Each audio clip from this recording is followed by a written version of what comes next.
So we're going to cover these things, and I'll read it off the screen. I'm going to give you a quick intro into what this thing is, and it's about, and the reason I'm not calling it anything is because I want you to tell me what I should call it for the rest of the presentation. So a quick intro into it. Why is it a big deal, obviously? What is it? What isn't it? How does it actually work? I'm being very defensive about the word at the moment. What are some guidelines if you want to make it?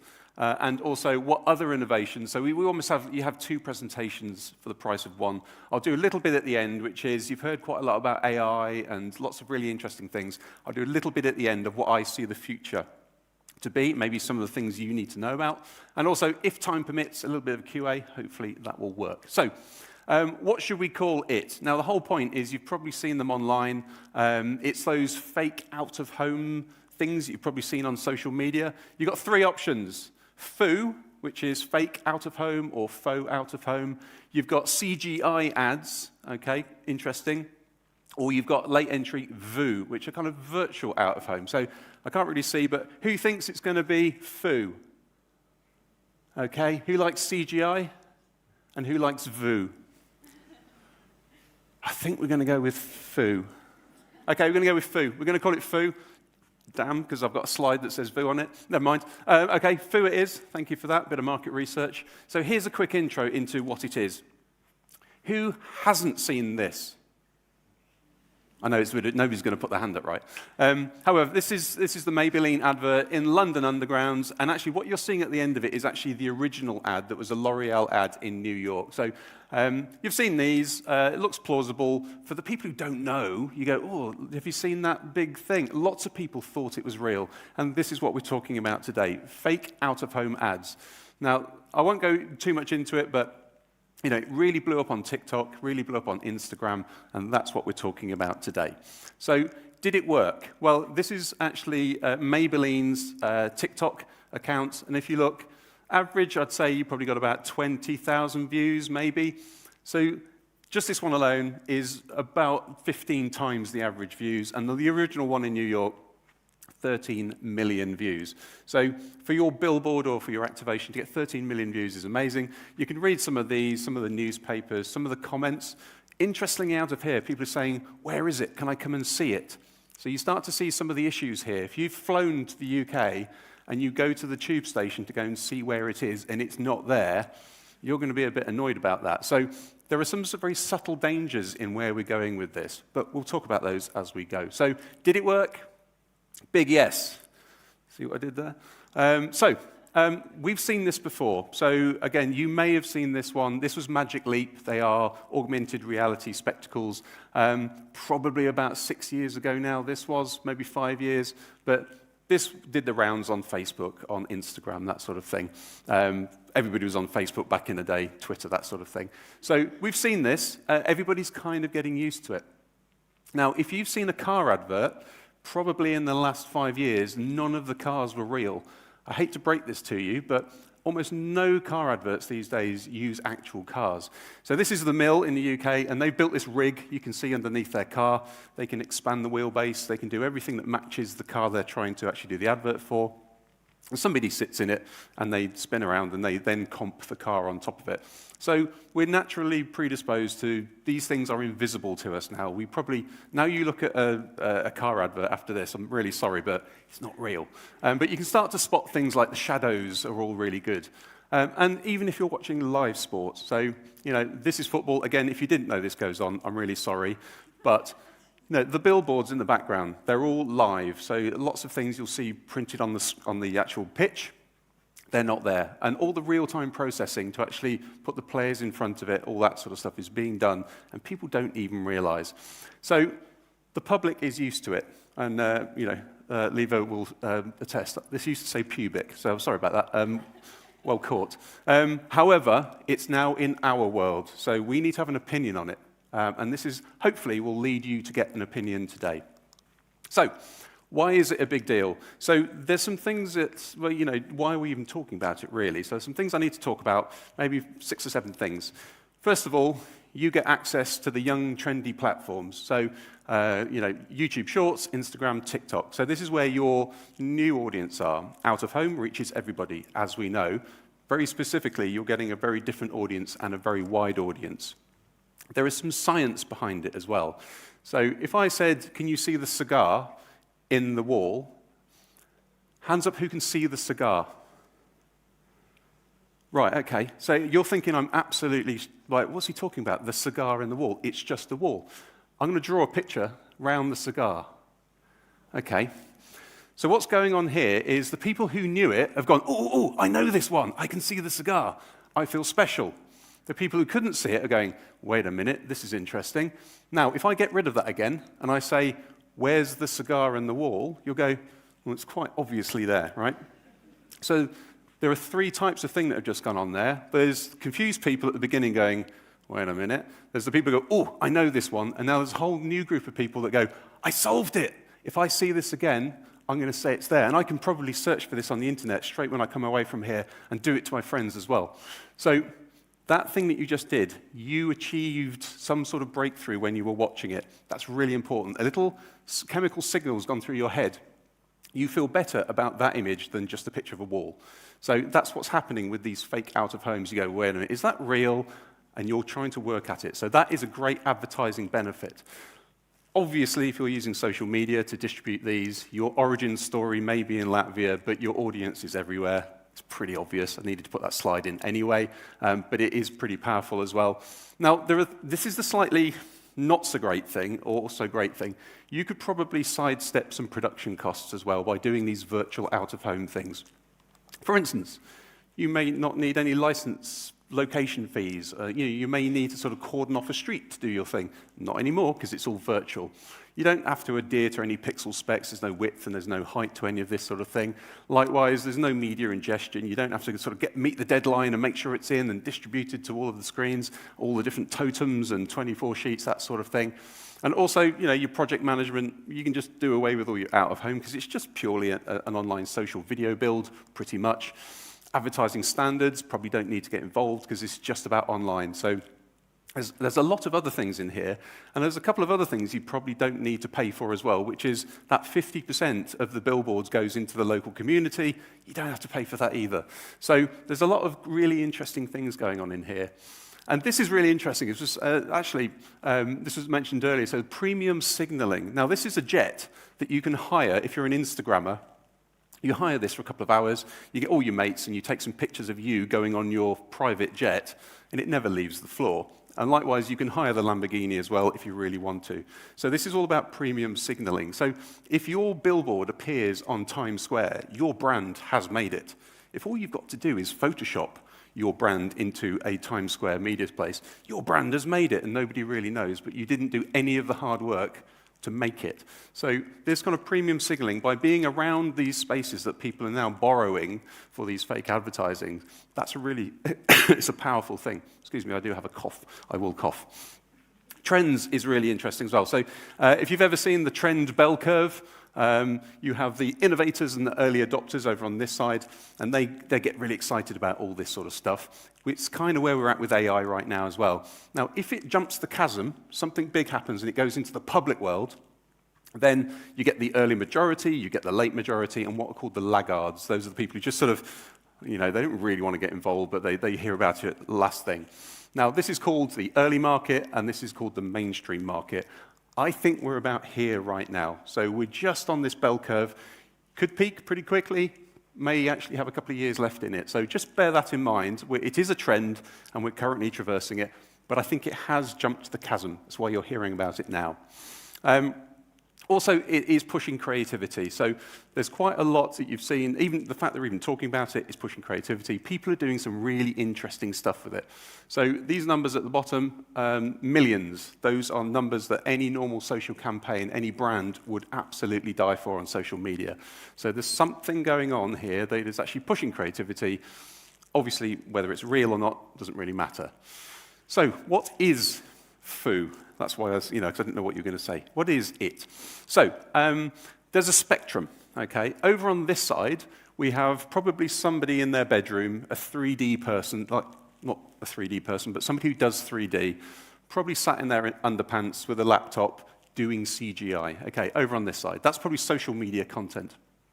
Over on this side, we have the Holy Grail. So it's an official branded campaign which is based on a plausible out-of-home scenario. Everything is all good. Somewhere in the middle is probably an official campaign, but it's just using the world as a background. So it's more like an activation rather than out-of-home. And this is the interesting thing. We're calling it FOOH, but we're leaning a little bit into borrowing some stuff that's not really in our world. But we're calling it FOOH. Okay, and we sort of went, that's all ours, and we're owning that term. So just be aware that real false out-of-home is at that end, but really we're talking about that end forward is a good playground to be in. This bit, not so much. That's why I've written it quite big. I think there are some rules to it. 3 of them, of the 5 that I'm about to say, I think are critical. 2 of them are optional. So the first one is to be virtual or false. It can't be real. Obviously, it's a bit obvious. So, first one, the ad did not exist. Tick. Okay, great. Second one, did the brand actually exist? Now, if you've just made up a thing, it's a tomato rolling through a village or just a boat going across the sky, then it's just a piece of CGI. So the brand needs to be a thing. Likewise, was it authorized by the brand? So rather than somebody at home just saying, I'm going to do some CGI with a can of Coke, go, great, well, it's not an official campaign. So I think those are the 3 ones. It needs to be false, it needs to be real, and it needs to be authorized. And there's 2 optional ones as well, which is where we get into this out-of-homeness. Was it actually based on a viable out-of-home location? And also, was it in partnership with that out-of-home location? Or media owner, should I say. So those are the 2 optionals, and that's where it gets a little bit blurry. So those are the rules that I've applied to when I've got some examples. And you're probably thinking, well, this is great, you've only shown us one example so far, and I'm going to show you all the examples now. So this is that Maybelline one. Let's start with that one. There's a couple of things about this one, other than the fact that many people thought it was actually real. You will notice in the tube ad, they've also put a Maybelline ad in the background. So they've directly photoshopped, quote unquote, an ad on top of somebody's paid-for media space. Now, if I was Global Media in the UK, or if I was Transport for London, who own essentially the rights to advertising on the London Underground, I'd be knocking on somebody's door going, you can't do that, right? However, worldwide fame for this, so people commented, they wanted to come and see it, all that sort of good stuff. So this is what really most people would say this is the one that started it. Now, Madison Square Garden's Sphere, everybody's heard of it, it's just broken onto the scene. Truff, this is like a chili sauce.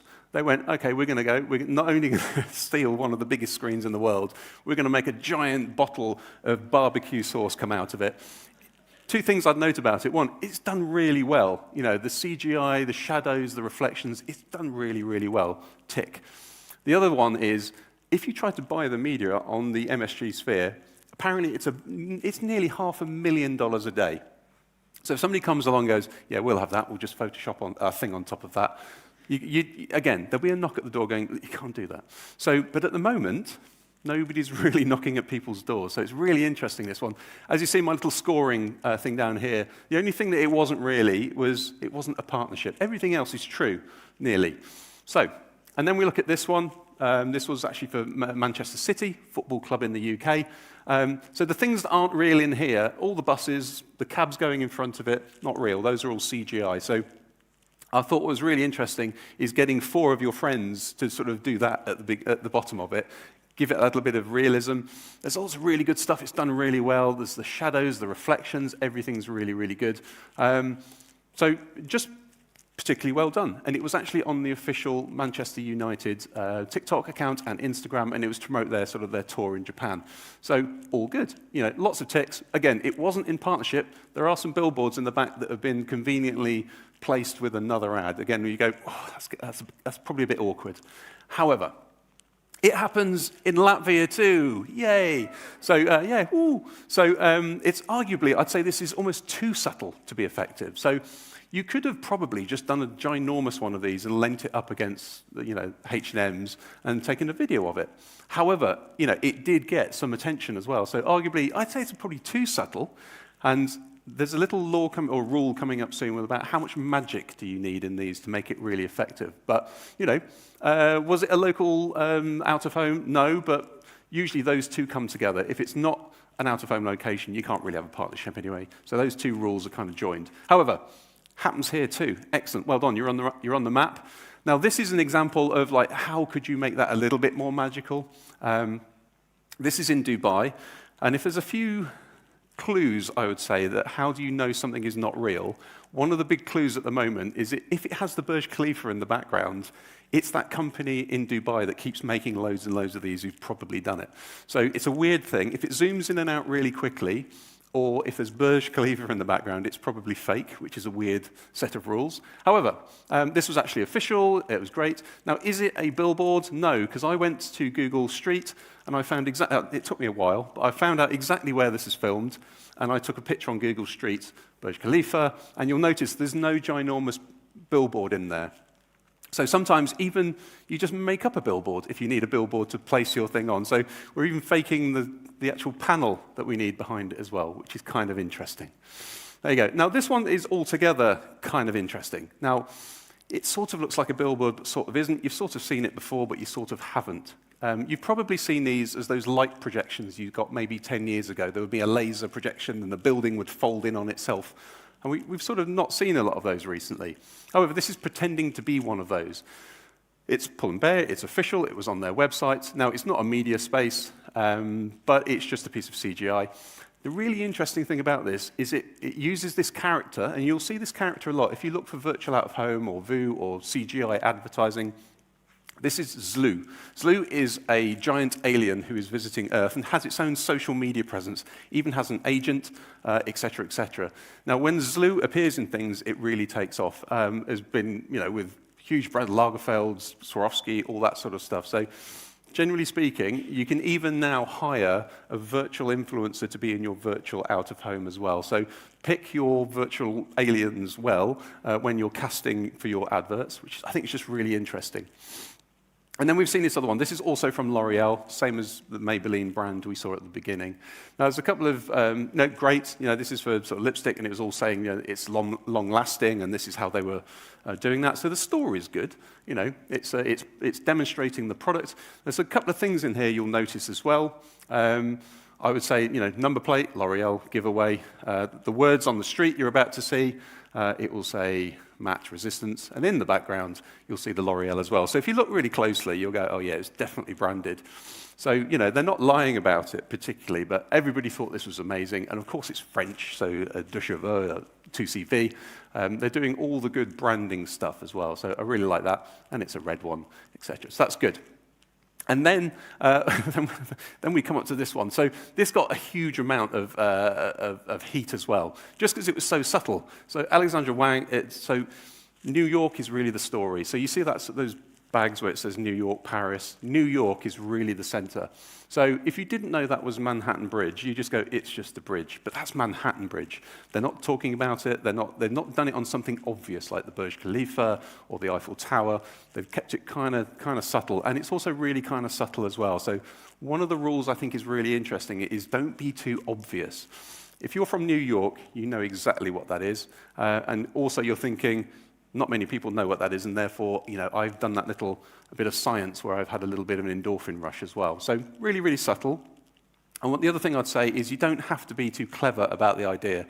In advertising, there are a few cliches. If you're struggling with your product, make it bigger, make it smaller, make it 1 million of them, make it the one in the world, whatever it is. So this is just make it bigger. That seems to work with these. Likewise, Barbie. Now we're starting to get a few reds going on in here, and they don't actually sort of match up with our rules anymore. So this was not official. A lot of people have seen this, thought it was official. There was a lot of marketing going around at the moment for Barbie, and this wasn't part of it. So if you are Mattel, you were asked about this and said, look, it's not one of ours. Likewise, Warner Brothers, who are behind the film, said, not one of ours either. Interestingly, neither of those two massive brands who are very litigious about copyright, neither of them asked for this to be taken down as far as I can tell. So they know the power of this, and they thought, oh, yeah, this has got millions and millions of views as well. So it wasn't official, but it's interesting. Right at the moment, people are running with it because it's very interesting and people are looking at them. Again, Burj Khalifa in the background, that's how you know it's not real. So there you go. This one, I'm not sure. I couldn't find any evidence of whether it was real or not, but there's a couple of things. Again, the second one is if you zoom in and out of a video a lot and you get a little bit of autofocus on each one of those, it's almost a dead giveaway something is not real. So as you see here, zooming in, zooming out, I don't know whether the last time you took a photo or a video and zoomed in and out a lot, not many people actually do it, but in the CGI world, they sort of think it looks like it's sort of edgy and hand done. So I don't think this is real. However, this is in Berlin. This is a Berlin TV mast. It's not real, yet it got a huge amount of views as well. So, it doesn't really matter. Again, it's the same law. Just make it big, and people will view it at the moment. So there you go. However, what isn't FOOH? So these are all along that spectrum of rules, and some of them do work, some of them don't. Some of them work more effectively than others. There are some things that just aren't. This is actually mist projection or water projection. This has been around for a while, and these can actually come in little units like this, and you can interact with them, and it just basically, it's almost like a vape, and it just projects onto the vape. And these can happen in bays, in the sea. They can happen in municipal parks, wherever it is. But this is just being projected. It looks like a hologram. Only works at night, really, but you can see how they work. You just project onto mist. If it's windy, it doesn't work so well. If it's foggy, it works brilliantly. There you go. So those aren't. Also worth mentioning, this is on that left side of the spectrum. So this is, it's a 3D render. Great, it's actually a character. It's a known character, but it's not really a brand as such. Somebody's just downloaded a 3D character, and they've just animated it. This billboard doesn't exist. It's not really doing anything. So on those rules, it is sort of real, kinda. It's not official. There's no out of home. But this has got 20 million combined views. So you don't even have to be that smart. So I'm just saying, for us, in the out-of-home, the branded client world, you need to be on that side of it. But there are people over here just making stuff at the moment that just looks plausible and interesting. So this isn't what I would class as FOOH, but it's still people playing around. This is trying to also pretend to be anamorphic 3D. So we'll come on to that in one slide. But this is also not real, because it is a real virtual thing. So this is Snapchat glasses. Remember the little Snapchat glasses from probably 7 or 8 years ago? If anybody would like to buy some, come and let me know. I've got 3 pairs of them. However, this is actual augmented reality. So you're wearing spectacles, and this is what you see. So you often see videos online, especially of the likes of Meta or Amazon, showing what they're doing with their virtual or augmented reality. And pass-through mode is what this is kind of called on the new glasses. So you often see things like this, and that is actually real. So you have to be careful for that. And that anamorphic thing that I've just mentioned, if you've been living in a cave, you won't have seen this. But normally, if you stand about here and you look at this billboard right, it will look like the 3D things. And that was almost like the gateway drug, as it's called, into this kind of, we're not sure what's real and what's not. So it's created a huge amount of interest. And a lot of this fake CGI has jumped on that because they couldn't book these because they're expensive, or they just take a little bit of time to do. And that's, I think, what the genesis of all of this has come from. So how does it actually work? So I'm going to try and talk over it. Now, again, I think I've done a really simple version of how it works. You start off with some footage on your phone. Doesn't really matter. Your phone is absolutely fine. If you watched the Apple keynote recently, that was all filmed on a phone. So your phone is fine. Ideally, it's jiggly, so it looks real and a human has done it. However, what you then need to do is import that into a piece of software. If you've got After Effects, which is part of the Adobe suite, it does it. There's a little drop down. And what it'll do is it'll track that footage. So if your footage is moving about, what it'll do is it will look for items in that footage that it can track. And as it tracks them, it just sees in perspective how they're moving. And it can infer where the camera was in reality. So that data, it turns into 3D data. So it says the camera was probably about here, the ground was probably about here, and the perspective was about here. So the camera lens was probably a certain number. So it basically tracks the floor. And then what it will do is you then take those points and you take that virtual camera, as it's called, you take those into your 3D package, and that camera will move in your 3D package. So what you then do is you then go, right, I'll put my image, or I'll put my 3D object on that, and as I look through the camera, it moves just like the actual 3D, the real footage would have done. You then render your item so it looks lovely. Maybe it's got shadows on it or whatever. And then you comp it back into your original footage. So your original footage is moving about, your object is now moving about, and they now move the same. Okay? And that's how those things work. So every single one of those you've seen, real footage, motion tracked, camera data has gone into a 3D package, and then the thing has been put on. And right at the end, you do some things like lens flares, and you make all the color the same and whatever, probably back in After Effects. So that's the process. It's relatively quick, relatively automated as well.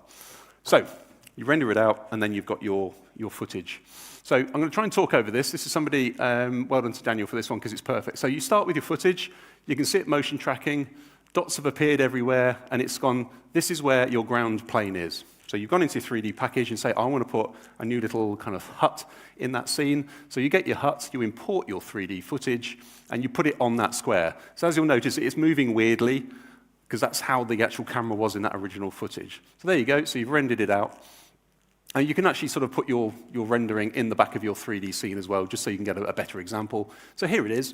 Now, what you're trying to do now is match the sunlight, so the shadows are in the right direction. But you're noticing the sunlight won't fall on that building in the background, because that's not part of what you're currently casting a shadow on. So what you need to do is basically set this what's called a shadow catcher. So on the floor, shadow catcher. But how are you going to get that vertical shadow? And this is where you start to map the real world. You put it in there, there's your shadow catcher, but you need probably one on there, just a fake one. So you're going to get a vertical shadow and a horizontal shadow. Great, you render that out, and then all of a sudden you've now got a shadow going upwards that you can comp on, and then you go, right, okay, the colors aren't quite right, so I'm just going to adjust a few colors here and there, so the sun looks about right. And there we have it. It's flickering a bit just because of the rendering, but you've got a virtual thing with shadows on top of your real footage. So thank you very much for Daniel for that one. That was, hopefully I did that some justice. And here's an example of, for instance, the frame in Dubai. Again, thank you for the footage. Really, Lucia, I think. Thank you for that. You can see in between the processes that have gone on there. So you've mapped the 3D. You've then put something in it, and then you've put some effects on it. And that's your final thing. And again, this is something that went out. Everybody thought it was amazing and real. Again, part of the Manchester City tour. So that shows you how to do it. And here are 3 other examples showing you the process before and after.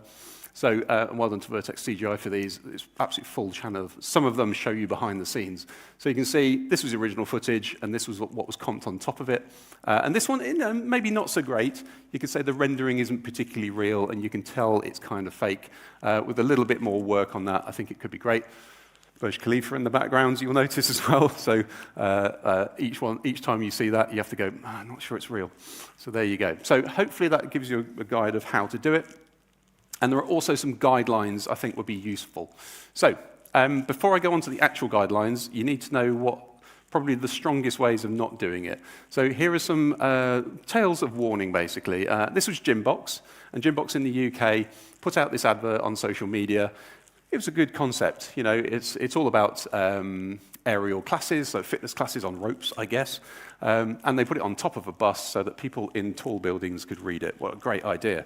Only they didn't pay for any of the media. It was just really what you call a scamp, or basically a concept in the advertising world. But they put it out there, and rightly so, the entire media industry went, what are you doing? You can't just put your adverts and Photoshop them onto the real world where it's a payable media space.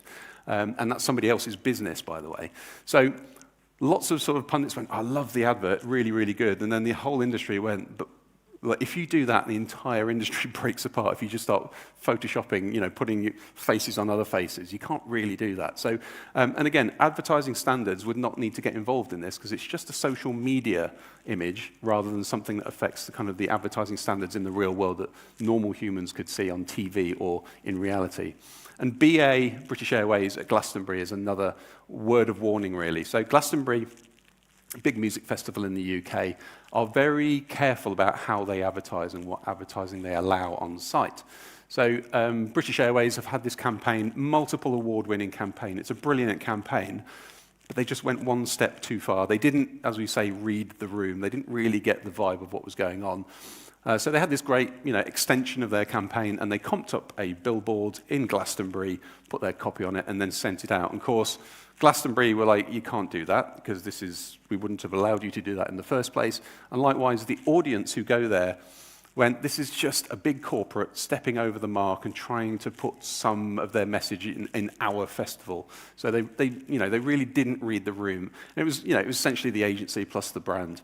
Didn't quite get it right. Now, I have no affiliation with any of these, so I can say what I want about them. But that got talked about quite a lot as an example of what not to do. So here are some rules, I think, if you need to have a go at them. So this sits outside most regulation. So it might be a good thing or a bad thing, but it's usually social media rules that apply, because really what you're doing is you're creating social media content, because no billboards were harmed during the making of any of these. Licenses for trademarks. If you try to use the Eiffel Tower at night, that is a trademarked image. If you try to use the skyscrapers in New York, probably the Empire State Building, is a licensed image. So if you try to use it, you need to pay somebody because it's in there in the footage. So if you are going to use somewhere, just check that anything that you can see in there is actually licensed and you paid the licenses for that. Talk to the out-of-home media owner or whoever owns the space that you are thinking of doing it on. There may be something you can actually do there anyway, which will accentuate it as well. So, make it, don't fake it, maybe. Uncanny valley is a term that we use in the movie industry. So when you're trying to do CGI or recreate a character, it's either make it so unrealistic it's CGI, or make it so real that people don't know. Somewhere in between, people just go, oh, it's not quite right. That's called the uncanny valley. It's sort of real, but it's just not right. So if you're going to do it really well, invest in the CGI. That truff hot sauce coming out of the sphere, I thought was done brilliantly, although there are issues with it, obviously. Don't pretend it's real. But also don't tell them specifically it's not real. I'm aware that's a bit vague, but for instance, what you can do is you can put out an image and go, our new, oh my word, look at this, hashtag CGI, awesome. You're not actually saying, look at this fake thing we've done, hopefully you like the fakery we've done in our fake image. But likewise, you're not going, this has just happened, we can't wait for you to see it. So don't lie about it, but also you don't necessarily have to say it's fake either. And the fake vibe, be careful of that, because obviously it can rub off on your image as well. If you do something where your brand or your product can't be supported, people think it does something it doesn't, then people go, wait a minute, I don't trust you. We've heard this morning about transparency and trust are really important in your brand. If you lose those, it takes a long time to get it back. So just be careful what you do and make sure you don't overstep the mark. Be playful. But just try not to be fake. Others can copy you as well. What we've seen is, if you look at a lot of these, everybody's jumping on the bandwagon.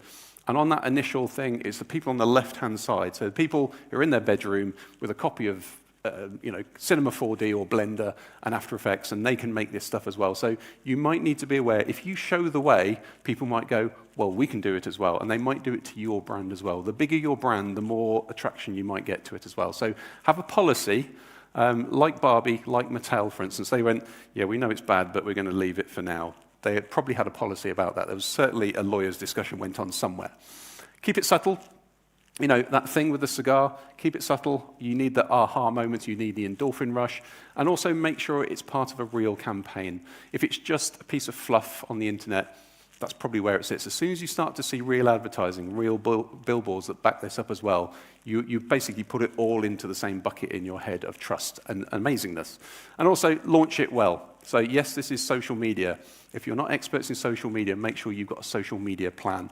Get an influencer. Maybe even if your star in there is a virtual influencer, there are those sorts of things. But just make sure you've got a plan for launching this alongside your other branded assets as well. If you took 4 things away, keep it on the real side of magic. If you don't have enough magic, it's not going to be interesting. If it's too real, you wouldn't know either. So keep it on the real side of magic. Talk to the in real life. That's what IRL stands. That's what the cool kids call it, IRL. Talk to the location owner. Just make sure you're good to do it, and just make sure you haven't ignored any of the things that you could make it absolutely amazing by talking to them.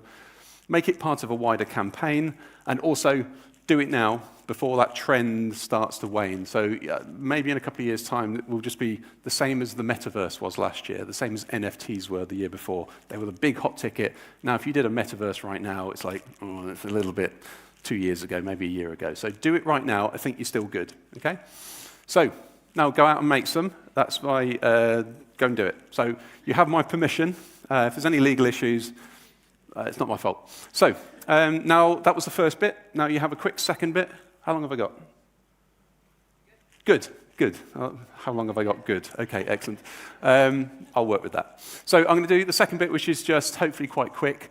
Other things you should probably know about, trends you should know about. Hopefully you know about a bunch of these already. If not, there's a video of this. Hopefully I'll share this as well. You can look these up later. They've all got URLs on the bottom if you want to follow them up. However, before I go into trends, I just want to talk about hype cycles. Gartner, research company, do hype cycles every year. You can love them or hate them, it doesn't really matter, but it serves a purpose. For anything at the moment, there is a trend, there is hype. People hear about it and want it to be amazing. There are 5 areas of hype. First of all, there's an innovation trigger, a technology happens which makes something possible that wasn't there before. People hear about it, which is the peak of inflated expectations. AI can solve the world, it can kill everybody. What are we expecting from it? Right at the peak, and then you go, well, actually, it's not that good. The metaverse, we're all going to live in the metaverse in 5 years' time, and then you realize the metaverse isn't that interesting, and it doesn't really work, and the AR headsets are expensive. And then you go into the trough of disillusionment, and then eventually you go, well, we can use maybe the metaverse for recruitment or looking at drains under the ground, and you got the slope of enlightenment, and then you make it productive, i.e. you turn it into bricks and mortar, or it becomes a product of a platform. So you'll notice at the moment there's some great things on there, generative AI, post-quantum cryptography, one of my favorite subjects. If you ever want to be bored, come and have a chat to me about that. But some really good things on there, but you'll notice this is really, really empty on here. We're sort of constipated on AI at the moment. Everything's about AI. Everything else has gone that way. NFTs, the metaverse, it's gone off. So everybody's expecting everything about this trend. There are other things going on, and that's what I'm going to talk to you about now. I've done it really quickly. Now, next and future, quite obvious, things you should worry about now, things don't lose any sleep about it, but just be aware it's happening over in the future. There's only a couple of examples for each one. So let's talk about now. What am I excited by? What am I seeing right now that other people should know about? We just had a great presentation about generative AI. If you've not got Firefly and you're in a creative agency, Firefly is an Adobe product. It has been productized. If you want to do all of that stuff you've just seen, you can also do it within an Adobe product. You want the dog to be bigger. You want the dog to be a cat. You want I want this to be 3D. I want it to be 3D made out of cake. It can do all of that. I want this person to be smiling, frowning. It's all just a text prompt away. So you can create templates, images. You can do all of that stuff, all just through image generation. The new version of ChatGPT is what's called multimodal, the very new version. So it can do images, text, it can do the whole thing all in one go, and it can do adjustments as well. So that's kind of interesting. This is not me. As we've seen, avatars can happen. So I've trained this on an avatar. This is called HeyGen. And it looks, if you didn't know, it looks a bit like me, but I can spot the differences. There's no Burj Khalifa in the background. However, that's not actually me. It's 30 seconds of video, about 3 minutes later on to get a better version of my voice. But other than that, it sounds pretty much like me when it's actually talking. This is me doing my weekly video report. I could probably get away with it not actually doing it. So if you work in a customer services industry, or you want a campaign where you're creating personalized video for each of your customers, this is interesting. Third-party data, as we know, GDPR is a thing. It's harder and harder to get hold of that third-party data, so data on your audience from somebody else. So first-party data and novel data are the two really interesting areas to look into. First-party data, data that you own. If you have an app, a website, an interaction, some way of getting your own data, collect it and use it well. But novel data is really interesting. There are huge amounts of data sets. If you are a strategist and you've got a little twinkle in your eye, a bit of mischief, you can find some really interesting data sets. This one, for instance, a couple of years old now, but it says that if you are a gin drinker and you drink gin, you are more likely to impulse purchase on Amazon. And you're more likely to go for clothing, movies, games, tech, food, in that order. Software, strangely, when you're drunk on gin, you don't buy software. However, how would you do your media planning if you knew that gin drinkers at 9 o'clock at night are more likely to buy a piece of clothing you're trying to advertise? What would you do with that data? How would you change your media plan? So look, there are many more of these. I've got lots of different novel media data sources as well, but really interesting. Now this thing, I do actually have one here. Look, it's the same one. This is called a Flipper Zero, 170 euros. This has made hacking fun. So now I can do all of these things. The point of this one is how secure is your infrastructure? How secure are your campaigns? How secure is your business? I can open hotel doors, for instance. I'm not going to tell you which hotel I'm in, but I can open the hotel doors with this. If you have a Tesla, I can make the flap go up and down. If I'm in a bar, I can turn the television off. I can do all sorts of things. With a few extensions to this, I can do a lot of things. I can make traffic lights turn red or green in America. So I can do a lot of things with this. The point is, it's made hacking interesting and accessible. So don't worry about it, but if you want to come and see that, I will show you how it works. I can also scan your credit card and all that sort of stuff.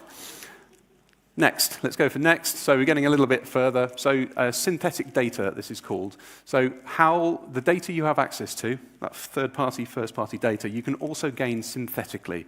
So this is the Omniverse by NVIDIA, and they're big for video cards, but they can also create this virtual world. Now, if you're trying to train your autonomous car, all you've got to do is create a really super hyper-realistic world and then just drive it around. You've got the data that you need. When it's foggy, if you're a billboard owner, let's say, for instance, how will the trees grow over the next 20 years? Because, you know, the sort of opportunity to view, how does that change when buildings happen? Likewise, you know, if you go around a corner and there's a deer, what happens? So a lot of decisions in the future will be based on projecting your data forwards and synthesizing the data to base your decisions on now. So media planning could be synthetic. Now, this is an end-to-end video made completely with generative AI. Script was done in ChatGPT. Image samples were done in Midjourney. They were taken over basically to Stable Diffusion and Runway ML. The script music was created, and you'll see some things that it's not great at. Mouths, it's not great at. Interfaces with mouths. Fingers, not brilliant with fingers either. But this was a couple of months ago. It's getting better every single day. Now, if you can create personalized video from a couple of prompts, that's really interesting. So I've had to play with a few of these, and it's a little bit manual at the moment, but that's only going to get better. This is the Quest 3, so Meta's headsets, so virtual headsets. I mean, they're big. You notice when somebody's got them on, it's like an egg box on somebody's head. But the interesting thing, all the new headsets have what's called pass-through. So they have cameras on them that you can see straight through them, but you can also project onto them. So they're essentially augmented reality. And of course, there's this phrase when Google first had their glasses called glass holes. So assholes who wears glasses. And they walk into places and they record everything on their glasses. And people just punch them in the nose. And 5 or 6 years later, we now have the new glass holes. They're going into bars. This guy here. You know, fine, but everybody's like, okay, what do you want? But this person over here, I Googled, has anybody driven a car with augmented reality glasses on? Everybody said no. Of course there's somebody driving a car. So it's interesting where these are going. These are putting billboards in the real world, essentially. And then you've got somebody like, you know, we're talking about programmatic media. This is actually Google and their Performance Max platform extending it. If you don't have quite the media you need for your programmatic media campaign, it will make them up using all that generative AI good stuff.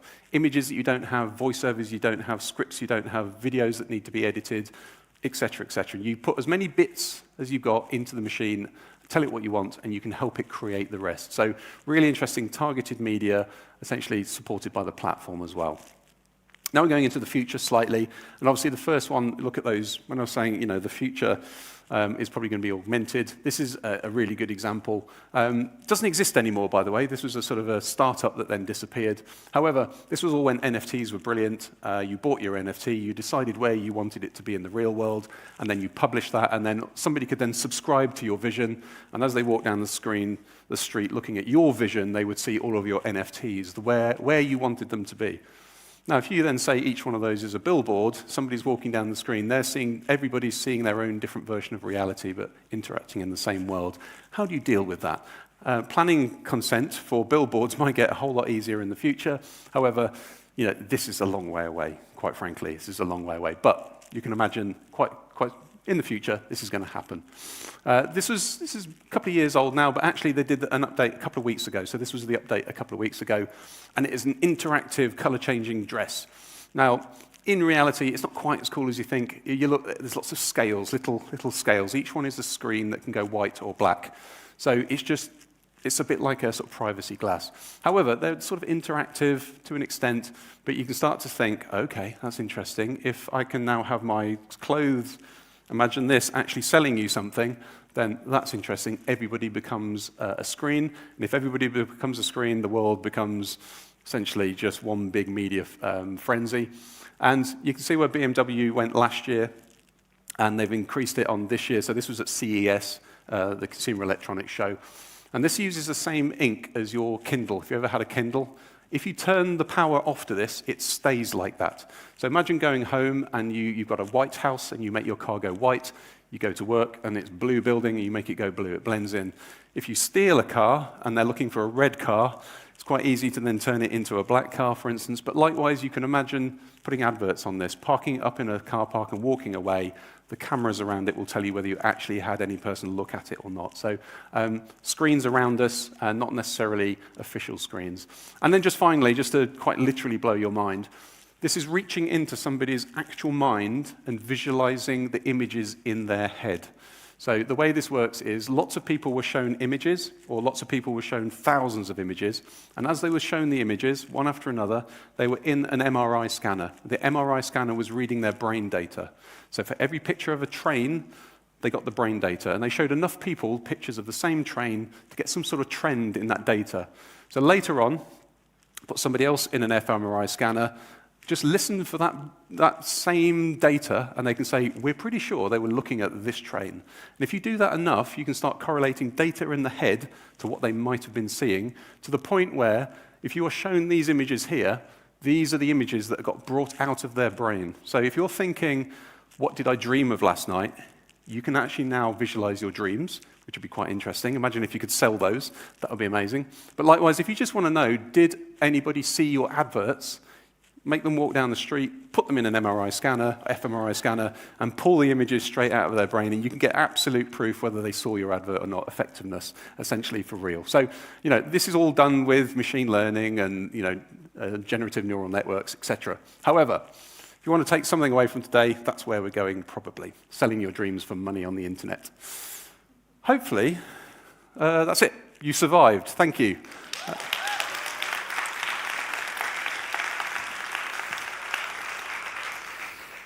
Thank you for the presentation. My main takeaway, stop buying gin. Yes, yeah. No, stop drinking gin. Luckily, I am mostly a whiskey guy myself, so I have managed to avoid bad purchases. Good choice. Obviously, we have a couple of questions. And I'm going to pick this one first because it's kind of what I wanted to ask myself. Don't these FOOHs make too big of a negative impact for all those who believed it was real and wanted to see it? I think that's the interesting bit about social media is the place you go to disprove what you think. So I don't think there's anybody who's going to see the Maybelline tube train and go, do you know what? I'll put down stop what I'm doing, I'm going to go down there right now. They're going to go onto Facebook, they're going to go onto Twitter and go, have you seen this thing? And they go, yeah, it's not real. The first comment is always, it's not real. And then you're okay at that point. So yes, but in reality, people are smarter than that. At least on the second search that they do. True, but I personally did feel sad when I realized, it's not real. I really wanted to see it like in real life. That would be cool, but then I felt sad for a moment. So that's what I was saying about that. Just be careful with the fake. It doesn't transfer. So make it a joy, and you go, it's not real, but it is amazing. Fair point, yeah. Thank you for your answer. No problem. And another question is, how and should you explain to your audience that it's not real and you should not go to London for the mascara train? As I said, some people have just put #CGI, and they just go, or they've done a little wink. They've just done something very subtle. So, our next real campaign, and they put it in quotes. So they've been playful. Like if you just say, here's our new campaign, it's for a thing, go down to the tube, and it's too much. So most people, what I've seen is they've done it really subtly, and they've just tongue-in-cheek, as we call it. They've just gone, wink, wink, here's our new totally real campaign and they'll just mention it. And of course, if you're a bit slow, you go, it's totally real. But of course, you'll realize fairly soon. So I think just nudge people to know that you're being playful with them in the copy that you launch it with. All right, understood. Thank you. No problem. Now, there's just a couple of compliments. Thank you, very inspirational. Hope to see those more, but not too many, but because then it will be boring. Yeah, by the way, just quick plug, if you do like these sorts of things, for free, I just do a video on YouTube of all the latest trends for the week. So I'll see if I can get a link, because tune in and it's free. Nobody watches it, so if even half of you did it, I'd double my audience. There's one very important question. Yes. Especially considering that I personally am an IT security expert. Mm-hmm. Are you hacking us now? No. But interesting, that device, which is I guess what you're talking about, yes. If I was in this space, I can read all the Wi-Fi networks, that's fine. I can actually, I can pretend to be a Wi-Fi network, so the free network, and you log on and I'll get all of your details from that. I can also just sniff the air, so that sounds weird, but digitally sniff the air for things like Wi-Fi or any Bluetooth signals. I can literally sniff all the signals going on, and I can capture it and I can play it back. So if somebody opens a door with a thing, I can just stand by it, sniff it, and play it back. In reality, when you get this thing out of the box, it doesn't quite do all the cool stuff. You need to know really what you're doing. It's like buying a set of lock picks. Day one, you're not very good at picking locks. You can't pick a lock. But by day 100, you know how to pick a lock. So with this thing, it's a novelty, but if you really persevere, you can do some proper danger with it. And I'm not hacking you right now. But if you just, if you waft your credit card, or if I walked past your back pocket or your purse or your handbag, I can read the cards in it, or the topmost card in it. So it might just be a supermarket card, but it might be your pass for work, and I can record that and replay it. So during COVID, 3 days a week you're supposed to be in, and I could take, by the way, everybody at Sky who's listening, I didn't do this, but I could take all of my colleagues' cards, scan them all, and if they weren't in that day, I can just go down to the gate and just scan them in, because I've got a copy of their card, for instance. I'm not saying I did it.